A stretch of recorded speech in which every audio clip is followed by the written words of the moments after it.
Opa, tudo bom? Ajeitar o som aqui um minuto só. Isso, tudo bom?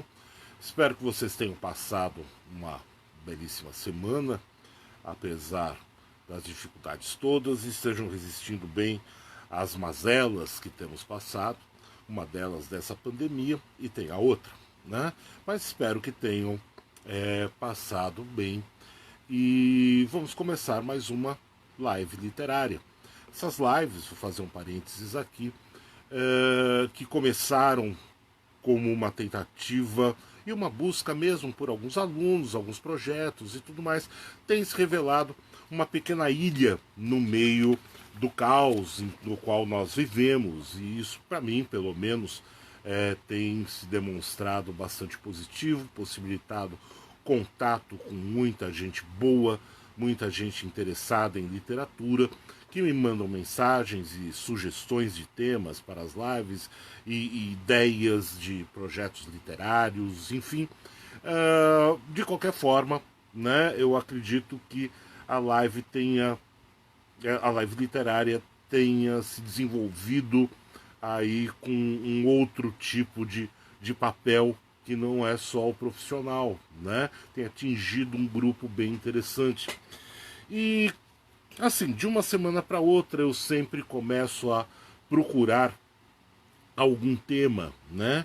E semana passada, no domingo da outra semana, faleceu um grande editor brasileiro, né? O Gumercindo Rocha Doria, que eu conheci numa faculdade lá em Guarulhos, a antiga FIG, Antiga Faculdade Integrada de Guarulhos, onde trabalhei muito tempo, e convivi com o Gumercindo Rocha Doria por algum tempo, acho que uns 2 anos, uma coisa assim. E lá nós conversamos muito. Né? E o Gumercindo, um homem excepcional, um editor excepcional, com uma consciência muito grande, uma pessoa que descobriu grandes nomes da literatura, né? Entre eles Rubem Fonseca, foi o primeiro que publicou Rubem Fonseca, Nelly da Pinhon, Tasso da Silveira, né? E vários poetas, e inclusive um poeta que eu considero grande na nossa literatura, que é Gerardo Melo Mourão.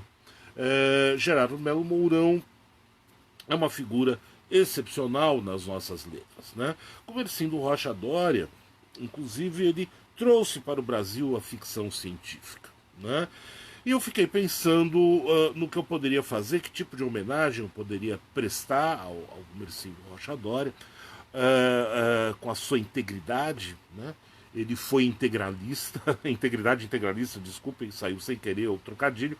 Ele foi o integralista da primeira hora e tudo mais, mas não se guiava na sua prática de editor por um viés ideológico. Então ele publicou muita gente boa, seja da direita, seja da esquerda.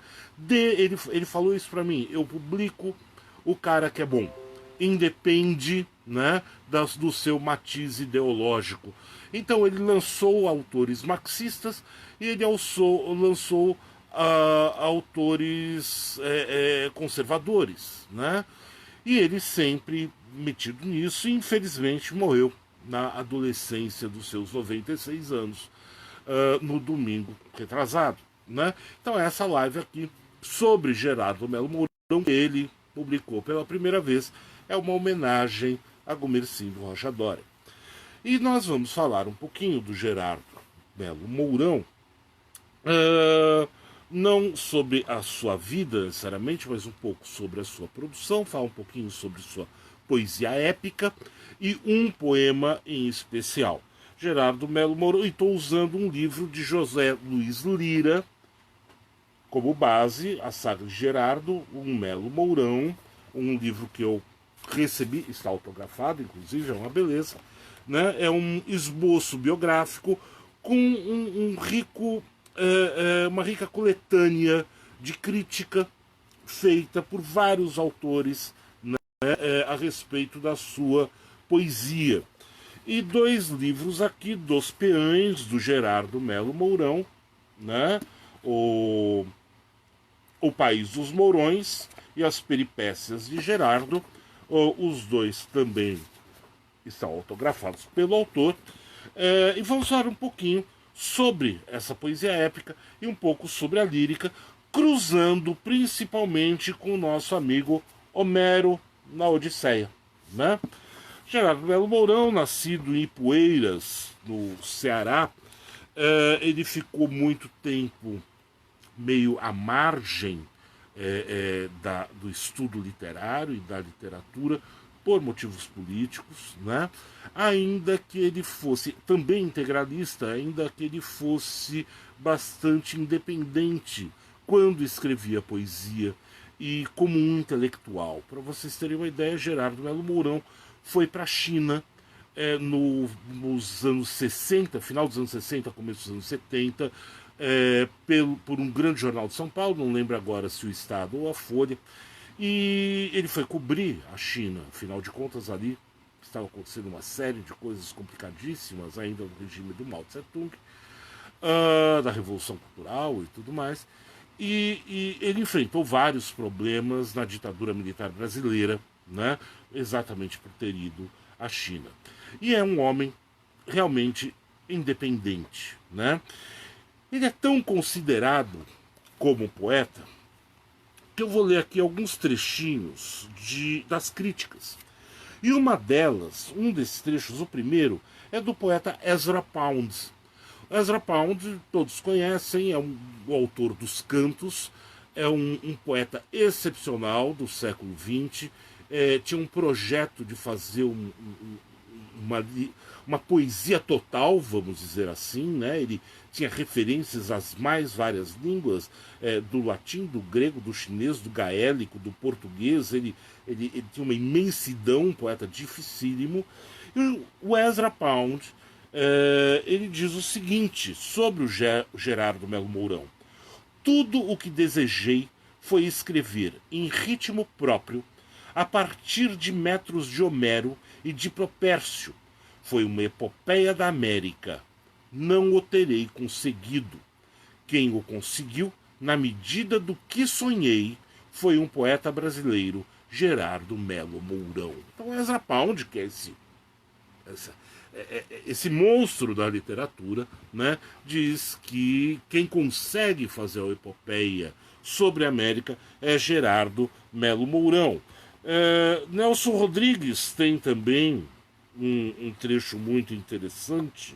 Está aonde? Eu perdi o Nelson Rodrigues? Perdi o Nelson Rodrigues, tudo bem? Ah, não, tá aqui. Temos, afinal, um Dante no Brasil, Gerardo Melo Mourão. Otto Maria Carpo, ele também tece elogio. Otto Maria Carpo, que é tão elogiado pelos meios conservadores hoje, né? Diz que Gerardo Melo Mourão pertence certamente à linhagem dos grandes poetas. E nós temos aqui um depoimento de Jorge Luiz Borges sobre Gerardo Melo Mourão. E o Borges diz o seguinte a respeito dele: conheço pouco a literatura de língua portuguesa. Camões, Euclides da Cunha, essa de Queiroz. É entre esses nomes, especialmente os dois primeiros, que se situa sua linguagem. Além disso, gostaria que o poeta me falasse de Deus. Lembro-me de que, durante o jantar, pedi-lhe que me emprestasse para um dos meus contos uma bela expressão do seu país que me ensinou: a noite já pode mais do que o dia. Acho perfeito para o final do crepúsculo, para um cego. Borges era cego. Ou seja, é um portento, né? Gerardo Melo Mourão é um portento, né? E nós temos a primeira face do Gerardo de Melo Mourão, que é a da sua poesia épica, né? Ele tem vários poemas épicos. O primeiro é Os Peães, né? Que é O País dos Mourões, Peripécias de Gerardo e Rastros de Apolo, 3 livros. E mais recentemente, lá pelos anos 2000, ele publica a Invenção do Mar, que recebe o prêmio Jabuti, né? E ele vai buscar exatamente explicitar a construção do Brasil a partir de uma memória familiar, né? Ele busca nos Mourões a sua, o seu mitos poético, né? Para tentar caracterizar o que é esse brasileiro, o que é esse americano vindo das mais variadas, dos mais variados países, né, tendo as mais variadas origens.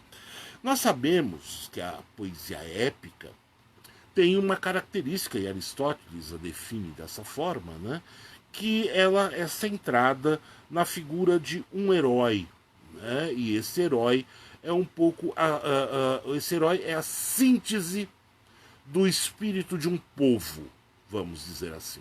Né? Então, se nós pegarmos os Lusíadas, ali nós temos o Vasco da Gama como o grande herói português que faz a travessia, né, de Portugal até a Índia, com todos os problemas que ele enfrenta, ida e volta, até receber o grande prêmio da Ilha dos Amores. E o Vasco da Gama é um pouco a síntese do espírito português, do povo português. Esse é o herói. Né? Na Ilíada, nós temos esse herói sintetizado na figura de Aquiles, né? Que é um herói bastante antipático, né? E um pouquinho histérico às vezes. Até o Jorge Luiz Borges, numa entrevista que ele dá, eu já não lembro para qual jornal, ao afirmar que ele prefere a Odisseia e a Ilíada, ele fala: você veja, a Ilíada é muito interessante e tudo mais tal, mas nós acabamos simpatizando muito mais com o Heitor, né, o troiano, do que com Aquiles, o grego. Né? Tem algum problema nessa epopeia, na medida em que o seu herói é antipático. Né? E realmente Aquiles é um tanto antipático. Então, nós temos na poesia épica essa síntese em uma figura do espírito de um povo. O Gerardo Melo Mourão vai nos trazer essa síntese na família Mourão. Né? E aqui no país dos Mourões, nós vamos ter logo no início o canto alfa, ele até remete, né, os cantos pelas letras gregas. Ele inicia não da forma tradicional, um apelo às musas, mas já com uma ação do passado, né, para caracterizar toda a sua linhagem familiar. E Gerardo Melo Mourão nos diz o seguinte: iam caindo, a esquerda e a direita iam caindo. Alexandre e Francisco, meus bisavós, tombaram. O primeiro com sua farda de gala, seus botões de ouro e sua patente de coronel, e o outro com sua barba nunca mais alisada e sua bengala de castão de ouro. Antes caíram hierárquicos e cronológicos, Manuel Martins Chaves na prisão do Limoeiro, Ana Eufrosina e Úrsula Mourão da Canabrava dos Mourões em suas camarinhas cheias de santos. Antônio com seus bordados de general nos campos do Paraguai, um picado de cobra, outro sangrado a punhal, outro varado a bala, outro de maleita. À esquerda e à direita foram todos caindo. Primeiro os que já eram lenda na memória dos velhos, depois os avós de meus avós, porque antes tombavam hierárquicos e cronológicos. Aqui a gente já tem ele abre com a referência de a esquerda e a direita iam caindo, que é a referência bíblica, né? 1000 tombarão à sua direita, 10.000 à sua esquerda, mas tu não serás atingido, né? Tá em Isaías. E ele vai enumerando esses antepassados todos, né? E as causas, sempre mortes por algum motivo, seja morte heróica, né? Seja morte pela maleita, por desbravar o sertão, sejam as mulheres que morrem em sua fé. Foi assim que tombou, ao lado de seu rifle, o coronel José Barros Melo, chamado O Cascavel, meu tetravô. E depois o major Galdino, entre seu bacamarte e suas gaiolas de pássaros. Depois, outro meu avô, capitão de senho espesso sobre a tribo, altar de seu tronco frondejando a cabeça de melos e mourões. À esquerda e à direita iam tombando Úrsula, Francisca e tantas outras, até cair meu pai.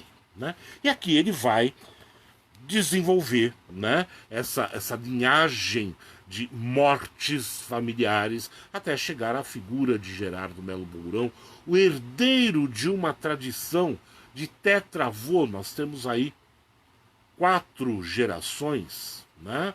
4 gerações dá mais de 300 anos, né? Então ele fala efetivamente da formação do Brasil, né? Do período de um Brasil colonial, um Brasil que está sendo desbravado, né? De forma aventureira e guerreira, né? O poema épico é um poema de guerra. E mais para frente, aqui na página 94, vamos ver aqui, ele nos diz de uma forma quase lírica, né? Ele diz o seguinte: era uma vez, né? E ele começa como um conto de fadas.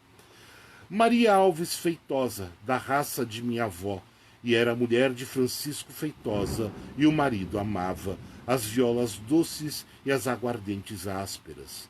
E Maria, quando rezava suas novenas na igreja, conta Leonardo, tinha por costume mandar os grupos de escravas, que eram as cantoras, entoarem cânticos da igreja até a casa de sua residência. E uma tarde, no momento em que partiram da igreja, as negras começavam o cântico, veio Francisco embriagado e esbofeteou o rosto de Dona Maria Feitosa, e as negras, como o sapo que se bate na água, calaram-se e pararam. E a senhora ordenou-lhes marchassem e cantassem. Não fora nada, sendo por seu marido, não era agravo, e o vigor dos machos é sempre doce ao coração das fêmeas na raça dos morões. Uma figura extremamente machista. E mais para frente ele continua, né? E os Feitosas entravam a galope na cidade com uma onça sangrenta na garupa, e um deles matou 96 onças sem armadilhas, sem armas de fogo, sem mundel, sem gangorra e sem curral, apenas com sua faca de pajeú e os 3 cachorros, elefante, coruja e mosquete. Na boca da última delas deixou o couro da cabeça, e o escravo fiel deixou a mão, a faca encravada e a implacável morte. Tanto me atendem a Cítira, Odisseus, como a ponta do punhal, Odisseus. E Leonor ficou viúva, e um dia a casa de Leonor amanheceu fechada, e Leonor havia desaparecido. Né? Ele traz então esses efeitos heróicos, né, do desbravamento do Brasil. E mais, já no Peripécia de Gerardo, eu vou pegar o finalzinho, que são das páginas 169 e 170, que nos traz um pouco esse método de origens da família Mourão. E ele encerra a sua epopeia com: e não termina aqui o canto, e às vezes à noite é um pássaro, me estremece na mão. A indagada ao gaélico, ao celta, ao jônico, ao dialeto meu, a corda bem temperada responde seu tetrassílabo, e quase, quase, de corda a corda, floresce o passo pulcro, o pé seu tíbero. Né? Epopeia. É ela a liberdade. E não assustam seus grandes olhos o quadro d'alva, e espero o quarto d'alva, e um sol em grau de Gêmeos, e uma lua em Capricórnio, e ventos de Aracati e Perulopes, de seus bagos e mais de Capricórnio, e de Nordeste venho, e tornarei enquanto é noite, ao som do mar, me vou varando ventos com os papafigos baixos, né? E aqui ele nos dá as origens todas, não só de sua família, da cultura brasileira, né? Que é do gaélico, né? Ou seja, o galego, a origem galega da Península Ibérica, né? Nós falamos em outra oportunidade das cantigas de amor e cantigas de amigo, que tem origem gaélica, e a origem da língua portuguesa é a galega, né? Ao celta, os povos ibéricos são descendentes de celtas. Ao jônico, né, na Grécia, nossa língua é também herdeira do grego, né? Ao dialeto meu, ou seja, do galego, do celta, do jônico, né? Chegamos a essa forma que nós nos expressamos, né? Ele fala do celtíbero, né? Ou seja, os celtas ibéricos que viajam para o mundo até chegar ao Brasil, e no Brasil forma-se uma nova população, um novo povo, ou, como diz Gerardo Melo Mourão, uma nova raça. E essa nova raça brasileira que desbrava o nosso território. A figura heróica é uma figura familiar.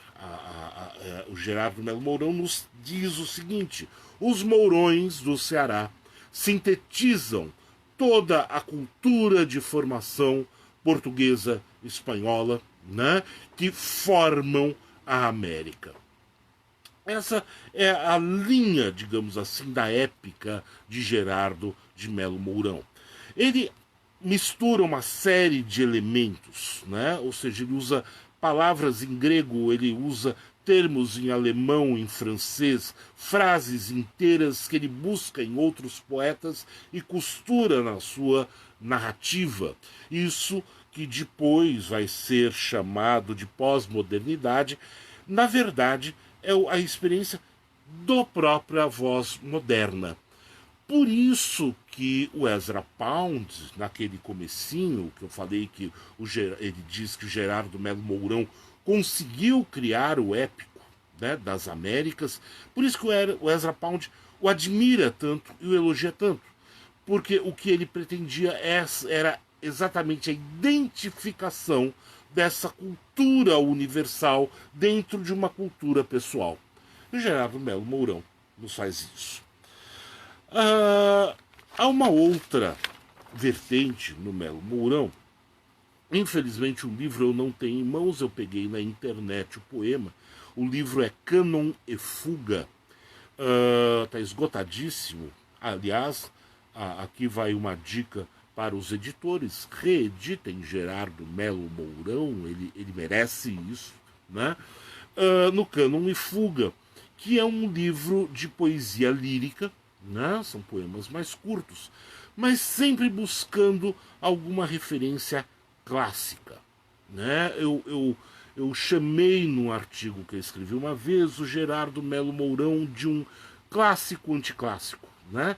Ele busca toda a métrica da poesia grega com todos os recursos da estrutura poética da linguagem moderna, né? E nesse cânon e fuga, ele tem um poema que eu acho que é um dos mais brilhantes da língua portuguesa, que se intitula O que as sereias diziam a Ulisses na noite do mar, né? Só um minuto, começou a chuva aqui, eu vou fechar a janela. Perdão. O que as sereias diziam a Ulisses na noite do mar? Ele vai buscar na Odisseia de Homero, né, o tema do seu poema, e numa frase musical de um compositor nórdico chamado Ivar Fromberg, né, o meu alemão é um horror, ele consegue ser um pouco pior que o meu português. Ele diz: Was sagen die Sirenen aus Odysseus Vorbeißegeld, né? O que as sereias cantavam a Odisseus na noite do mar, né? tanto o poema quanto a música, né, do Ivar Frauenberg, eu publiquei no Facebook ontem, né, quando anunciei a live, nessa live. Então, ela está disponível lá e não é difícil de encontrar.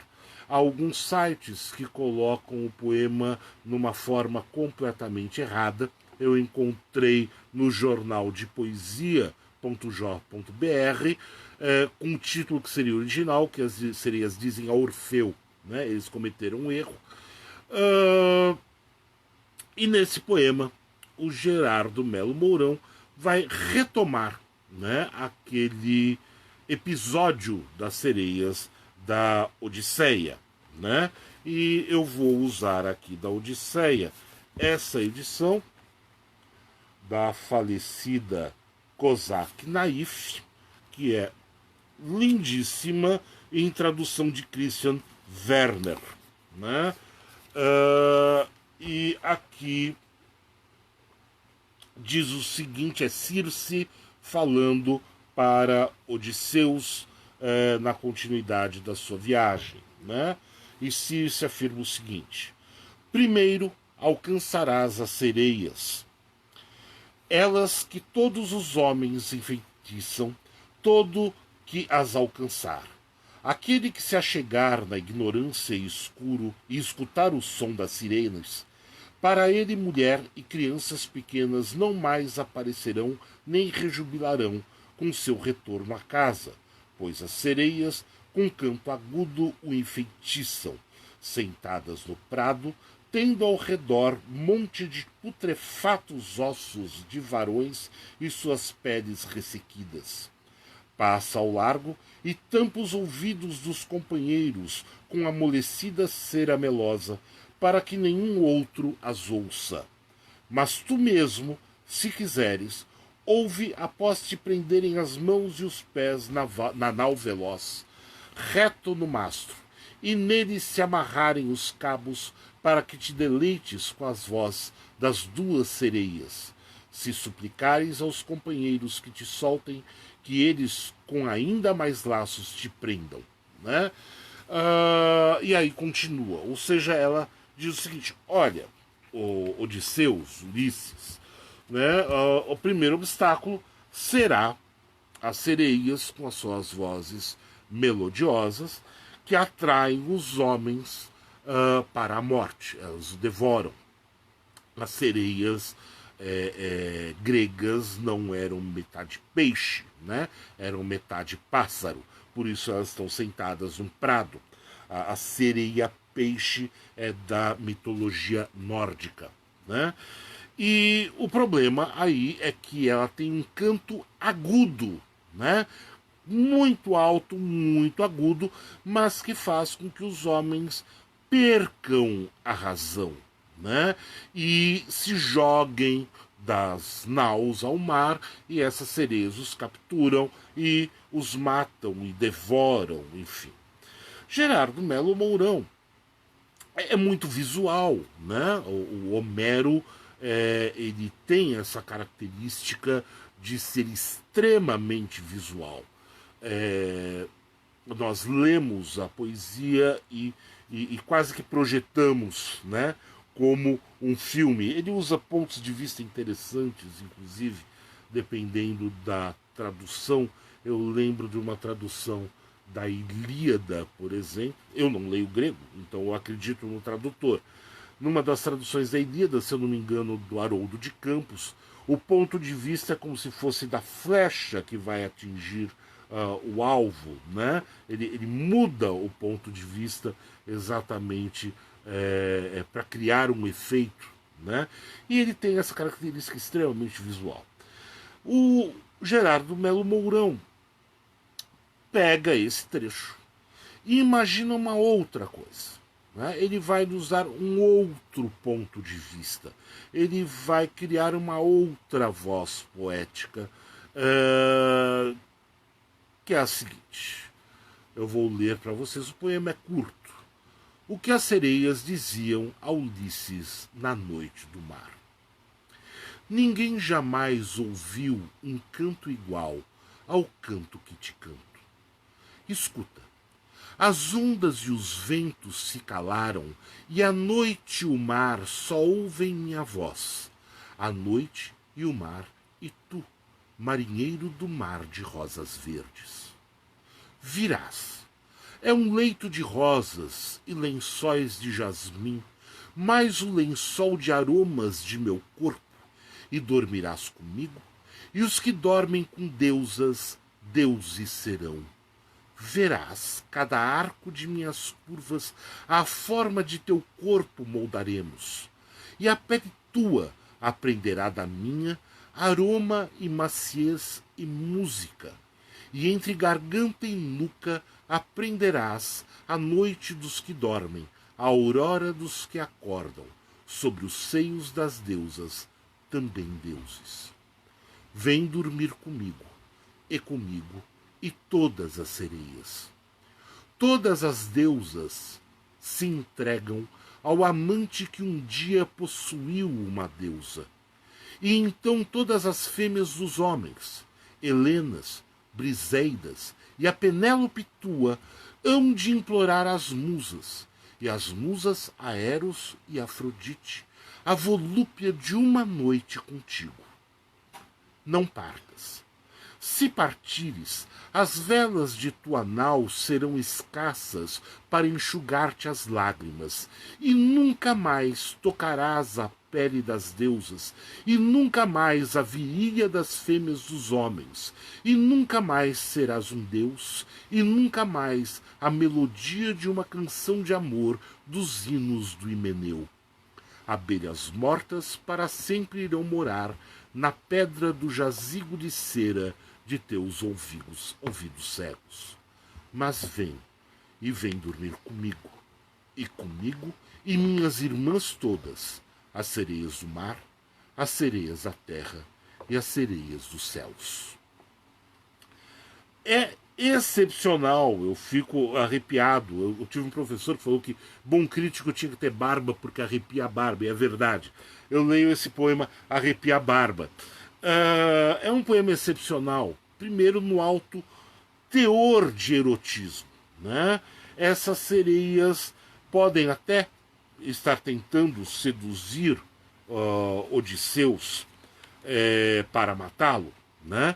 Mas todo o teor do poema é altamente erótico. Né? Primeiro, a voz é da sereia. Né? Então ele cria um contraponto, primeiro, a Homero. Né? Ali em Homero é Circe alertando Odisseus do perigo que é escutar o canto das sereias, pois essas sereias só cantam para matar e devorar os homens.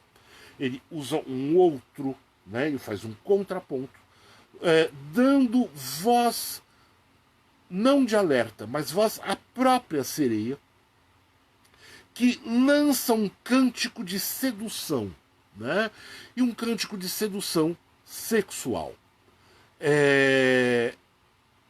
Ele inicia com: ninguém jamais ouviu um canto igual ao canto que te canto. Não podemos esquecer, né, que todos os demais navegadores, né, que estão ali com Odisseus estão com os ouvidos tapados, né, com cera. O único que escuta é Ulisses. E esse ninguém jamais ouviu um canto igual ao canto que te canto significa também que todos os outros que escutaram esse canto morreram. Mas esse daqui não. Né? Esse Odisseus me parece especial. Né? E diz: escuta, as ondas e os ventos se calaram, e a noite e o mar só escutam minha voz. A noite, o mar e tu, marinheiro do mar de rosas verdes. E ele consegue uma outra coisa, o Gerardo Melo Mourão. A visualização do mar nessas rosas verdes. Né? E mais dois elementos. O primeiro desses elementos, a partir da sonoridade do poema. Né? Escuta, escuta as ondas e os ventos se calaram, e à noite o mar só ouvem minha voz, à noite o mar e tu, marinheiro do mar de rosas verdes. Nós temos o som de S, né, nessa primeira estrofe, que pode ser o vento e tal, e o chapinhar da própria água, e a quantidade de M's e N's, né, a letra M e a letra N, fornecem ao verso uma ondulação, né, como o próprio mar. Né?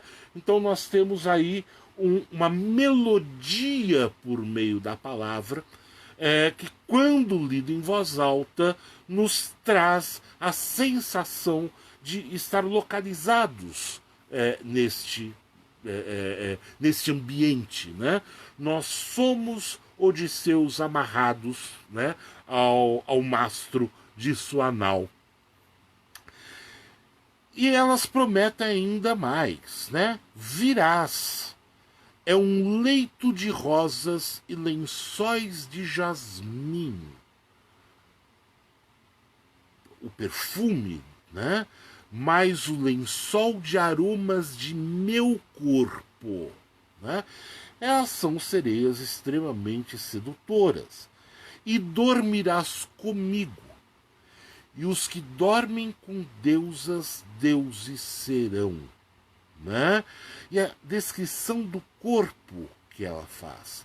Cada arco de minhas curvas, a forma de teu corpo moldaremos, e a pele tua aprenderá da minha. Aroma e maciez e música. E entre garganta e nuca aprenderás a noite dos que dormem, a aurora dos que acordam, sobre os seios das deusas, também deuses. Né? É um retrato do próprio ato sexual que é prometido, né, pela sereia. Tanto a descrição dos aromas do corpo, né, desta mulher, e eu imagino aqui não aquelas sereias de Homero que são horrorosas, meio pássaros de rapina, né, mas sereias belíssimas. A descrição, né, a partir do corpo, dos aromas e as curvas e a nuca e o pescoço e os seios, ele tem que passar a noite com essa sereia, e não apenas com ela. Vem dormir comigo e todas as sereias. Né? Ou seja, o Odisseus está bem na fita, vamos dizer assim, como dizem por aí. Né? Então, o Gerardo Melo Mourão consegue aqui reler Homero, fazer essa releitura de um poema épico, mas criando uma outra visão da poesia. Imaginando o seguinte: Odisseus é o herói. Odisseus enfrentou essas sereias, mas qual o outro lado dessa história? Né? Porque, afinal de contas, esse canto tão belo para devorar os navegadores e tudo mais. E Gerardo Melo Mourão encontra no erotismo, né, a forma de sedução maior. O Gerardo Melo Mourão tem vários poemas de teor erótico. Na sua vida ele gostava bem da coisa também. Né? Dizem que ele, internado em Nova York, isso me contaram, internado uma vez em Nova York, já velhinho, seduziu a própria enfermeira, enfim, né? Mas ele tinha, né, esse furor, vamos dizer assim, né? E ele transfere para isso. E faz uma cadência. É uma sereia, todas as sereias. Só que não para aí. Todas as deusas se entregam ao amante que um dia possuiu uma deusa. Né? E então E então, depois as sereias têm todas as deusas, e então todas as fêmeas dos homens. Helena de Troia, né? Briseidas e a Penélope Tua, a esposa de Odisseus, hão de implorar as musas. E as musas a Eros e Afrodite, a volúpia de uma noite contigo. Né? Então, a promessa que se tem dessas sereias é que se ele dormir com, com essas sereias, ele terá toda e qualquer fêmea, para usar a palavra que o Gerardo Melo Mourão usa, né? Sejam as deusas do Olimpo, né? Sejam as fêmeas dos homens, né? E elas implorarão as musas. E as musas levam isso à deusa do amor, Afrodite, e a seu filho Eros, para a volúpia de uma noite contigo. O poema é quase que descritivo, pois quando a sereia diz não partas, na penúltima estrofe, né, não partas, nós temos a exata visão do navio que está passando, né, frente à ilha onde estão as sereias. Né? Então não partas. Se partires, aqui é uma ameaça, uma maldição, as velas de tua nau serão escassas para enxugar-te as lágrimas. E nunca mais tocarás a pele das deusas. Nunca mais a virilha das fêmeas dos homens. E nunca mais serás um deus, e nunca mais a melodia de uma canção de amor dos hinos do Himeneu. Né? Os hinos de núpcias. Então, se você não vier dormir com as deusas, né? Se você partir, você perderá, né, toda a chance de seduzir essas mulheres. E não só isso. Será incapaz de seduzir essas mulheres. Né? Nunca mais tocarás a pele das deusas, nunca mais a virilha das fêmeas dos homens. E nós temos, logo no início, né, um símbolo, né, que as velas de tua nau serão escassas para enxugar-te as lágrimas. Né? Se nós pensarmos nas velas, nos mastros, nós temos quase que um símbolo fálico. Né? Ou seja, ele não terá potência masculina mais para conseguir a realização do ato sexual. Né? E abelhas mortas para sempre irão morar na pedra do jazigo de cera de teus ouvidos cegos. Né?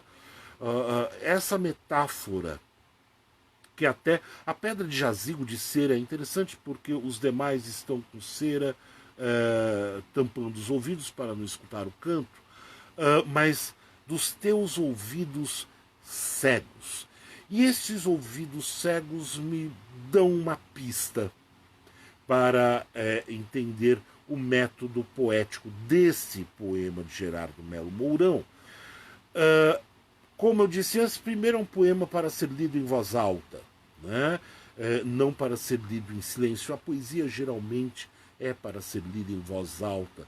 A palavra ela tem uma musicalidade própria, né? E é exatamente a musicalidade da palavra que forma o poema. O Jorge Luiz Borges, ele faz uma diferenciação. Ele não gostava de música, por exemplo, né? Música de instrumentos. Ele falava que não entendia música. Então ele faz uma diferenciação entre a música da palavra e a música do instrumento. Né? E ele considerava a música da palavra superior à música do instrumento, porque a música da palavra leva a uma série de sentidos a partir de uma estrutura verbal. Né? É o que Jorge Luiz Borges defende. Eu tendo a concordar, mas isso é por vício de profissão. Né?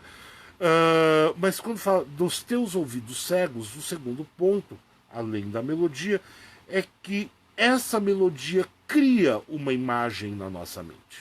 Né? Então nós criamos a imagem do que está sendo narrado nesse poema de Gerardo Melo Mourão, porque nós o escutamos. E escutar essa melodia gera sensações e projetamos na nossa mente uma determinada imagem. Né? E ele encerra com: mas vem, e vem dormir comigo, e minhas irmãs todas, as sereias do mar, as sereias da terra e as sereias do céu. Né? Centrar na sereia a voz do poema, né? E é bom diferenciar, né? O poema tem uma voz do poema, né? Que não é a do poeta. O poeta escreve e atribui à poesia uma voz em especial, né? Que não se confunde com a voz do poeta. São coisas distintas. Basta, para ficar fácil isso, basta lembrarmos as canções de um Chico Buarque de Holanda, por exemplo, com voz feminina, né? Quando o Chico Buarque compõe Atrás da Porta, que Elis Regina gravou maravilhosamente, né? Quando olhaste bem nos olhos meus e o teu olhar era de adeus, juro que não acreditei, etc. Né? Ele pega a voz feminina para falar do rompimento. Então não é o Chico Buarque cantando, né? Mas uma voz feminina criada pelo Chico Buarque para contar uma história. Né? Então a poesia se dá por essa figura que nós chamamos de sujeito poético ou voz do poema. Então aqui nós temos a voz do poema das sereias. A relação então é essa. Né? Ele toma a Odisseia de Homero, né? Para perceber na Odisseia um outro ponto de vista nesse episódio. Aqui nós temos alguns outros recursos interessantes, né? Os recursos formais. Nós já falamos da melodia, né? Dos S's e M's que dão a sonoridade do mar no casco e na visão da ondulação do oceano, né? A musicalidade, enfim, né? Mas o recurso formal nos é dado também pela métrica do poema. Né? Ou seja, o verso é dividido em sílabas, e essas sílabas dão uma determinada extensão ao verso. É uma técnica literária. Né? Então ele começa com: ninguém jamais ouviu um canto igual. Né? Se nós fizermos a divisão poética, nós teremos: ninguém jamais ouviu um canto e, né? Nós temos 9 sílabas poéticas. O segundo verso, ao cantoquetican, são 6 sílabas. Então 9, 6. Escuta, as ondas e os ventos se calaram e a noite e o mar. Né? Nós temos 16 sílabas. Só ouvem minha voz a noite e o mar e tu. Só ouvem minha voz a noite e o mar e tu. Já são 13 sílabas. E vamos ter um verso de 3 sílabas. E comi, de e comigo. Né? Então ele cria todo o seu poema em versos que se estendem de 18, 22 sílabas até versos de 3 sílabas, né? Passando por decassílabos alexandrinos, que tem 12 sílabas, ou então os redondilhos maiores de 7, 8 ou menores de 5 e 6 sílabas.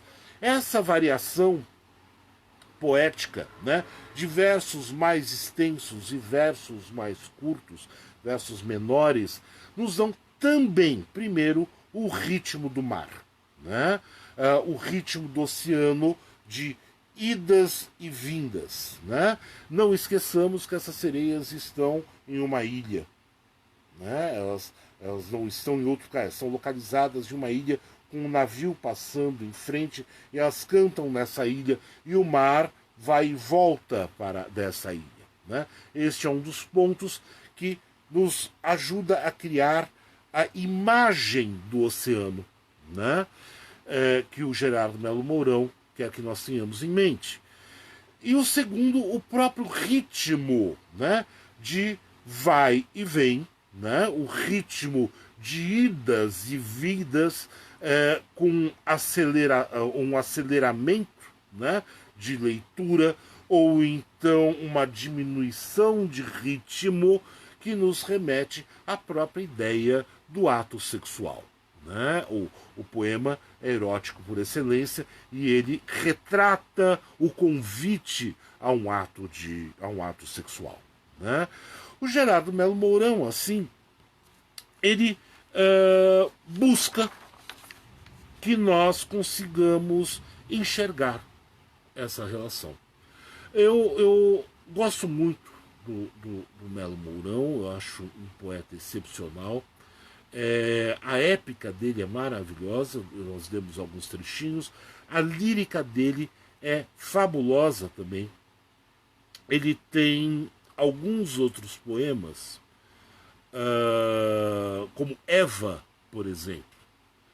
Adormecera à beira do riacho, e o sonho e a flor dessa maçã, na primeira saudade, do primeiro desejo do mundo, habitavam seu sono. Despertara, e dela despertaram um tato, uns olhos, um perfume, e o véu dos cabelos cobria ancas, seios nunca vistos. Eva bailava sobre chão de folhas. Desde então, desde sono e sonho, se incorpora sempre ao homem sonhador o sortilégio da primeira mulher, coisa e criatura e criadora, de seus tatos, seus aromas, aflição e festa, de estrelas na pupila. Né? Um retrato dessa Eva mítica, né? Adormecida, que sonha, né? Com a flor da maçã, e tem o sonho da primeira saudade, e da primeira saudade que é do primeiro desejo do mundo que habitava o seu sono. Ele vai levando essa visão dessa Eva que bailava sobre chão de folhas. Né? Ele tem uma visão idílica, né? Mas ele cria uma Eva que não é agente do pecado. Ele cria uma Eva que é arquetípica e está na mentalidade, está no inconsciente do homem, que busca essa figura, né, dessa primeira mulher em todos os momentos. Né? A primeira mulher, coisa, que ela é criada, né? Ou seja, matéria, e criatura e criadora, né? E criadora porque ela gera e dá à luz, né? Desde sono e sonho se incorpora sempre ao homem sonhador o sortilégio da primeira mulher, coisa e criador e criatura, de seus tatos, seus aromas, aflição e festa, de estrelas na pupila. Estrelas na pupila como sinal do olhar feminino sedutor. Né? Esse é o Gerardo Melo Mourão. Gente. Nós demos aqui algumas pinceladas um pouquinho na poesia épica, mas principalmente nesse o que as sereias diziam a Ulisses na noite do mar, um poema de teor erótico belíssimo. Acredito que vale a pena ler o Gerardo Melo Mourão. Procurem, encontra-se com facilidade. Talvez alguns estejam meio caros porque estão esgotados há bastante tempo e o pessoal tem a insistência de considerar obra rara aquilo que está esgotado, mas não é de uma raridade muito grande. Né? Talvez um título ou outro seja um pouco difícil. Não falo da prosa, porque a prosa do Gerardo Melo Mourão realmente eu não conheço. Mas aqui está, então, esse poeta cearense, né?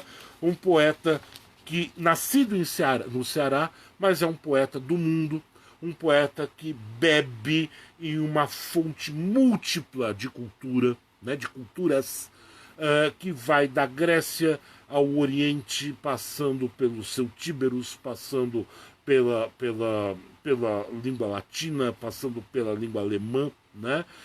E criando assim uma expressão poética muito forte, muito intensa, que acaba concretizando de uma certa forma o ideal poético do Ezra Pound, né? É isso aí, gente. Falamos um pouquinho sobre Gerardo Melo Mourão como uma homenagem ao Gumercindo Rocha Doria, o editor que o descobriu, né? O editor que o descobriu e faleceu recentemente, que é uma pena, né? Eu fiquei muito triste realmente com a morte do Gumercindo. Mas enfim, foi isso aí, pessoal. A semana que vem nós teremos uma outra. Deixa eu dar uma olhadinha quem está aqui hoje.